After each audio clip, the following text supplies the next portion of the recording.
Subscribe करते वक्त bell icon को जरूर प्रेस करें जिससे लेटेस्ट एजुकेशनल वीडियोस का नोटिफिकेशन आपको मिलता रहे। इस वीडियो में मैं आपको बैंक्रप्सी का basic logic, basic concept easy way में समझाऊंगा। तो कॉन्सेप्ट से पहले हम छोटी सी इसकी डेफिनेशन है उसको रीड कर लेते हैं जल्दी से।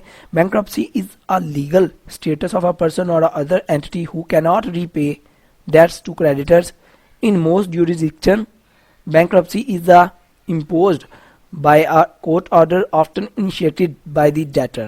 अच्छा, बैंक्रप्सी क्या होता है कि जो एक कंपनी, एक ऑर्गेनाइजेशन, एक बिजनेस या कोई पर्सन है, उसके पास जो उसके एसर्स हैं और जो लाइबिलिटीज हैं, एसर्स उसके कम हैं और उसकी लाइबिलिटीज ज्यादा हैं, तो इन केस में हम बैंक्रप्सी का बोलते हैं। या कोई कंपनी है, उसके एसर्स बहुत कम हो गए हैं, एसर्स उसके बहुत थोड़े रह गए हैं और उसकी जो लाइबिलिटीज हैं वो बहुत ज्यादा है। एसर्स क्या होते हैं? एसर्स जो होता है ना, इसमें तीन चीजें आ जाती हैं। रिसोर्स, कोई भी रिसोर्स होना चाहिए, उसके ऊपर आपकी ऑनरशिप होनी चाहिए और उसकी कोई फ्यूचर वैल्यू होनी चाहिए। ये तीन चीजें आएंगी तो उसको हम एसर बोलेंगे। जैसे लैंड, बिल्डिंग, मशीनरी, कैश, ये सारे क्या आपके एसर्स हैं।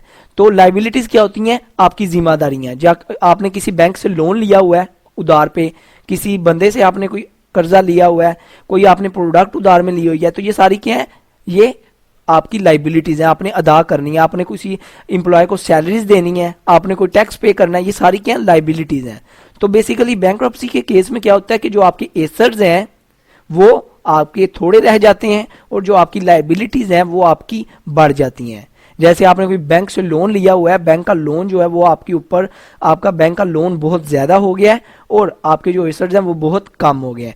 तो ये एक लीगल, एक होती है इंसॉल्वेंसी। इंसॉल्वेंसी में क्या होता है कि आपके एसर्ट जो है, कंसेप्ट उनका इसका और उसका सेम है।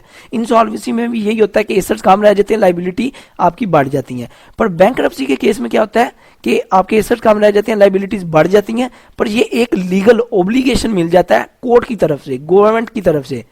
आपको एक पता चल जाता है, गवर्नमेंट बता देती है कि ये जो कंपनी, ये बैंक्रप्सी है, तो उससे पता चल जाता है कि ये जो कंपनी है, इसके एसेट जो है वो कम रह गए हैं और लाइबिलिटीज ज्यादा हो गई हैं। तो इंसॉल्वेंसी के केस में आपको गवर्नमेंट से कोई भी लीगल स्टेटस नहीं मिलता, कोर्ट से आपको कोई लीगल स्टेटस नहीं मिलता कि आपके जो एसेट्स हैं लाइबिलिटी से कम रह गए हैं। तो बैंक्रप्सी के केस में बस ये छोटा सा डिफरेंस है कि आपको एक लीगल ओब्लिगेशन लग जाता है आपके ऊपर, आपको एक लीगल स्टेटस मिल जाता है, गवर्नमेंट की तरफ से, कोर्ट की तरफ से ऑर्डर मिल जाता है कि आपके जो एसेट्स हैं वो कम रह गए हैं और लाइबिलिटीज ज्यादा हैं।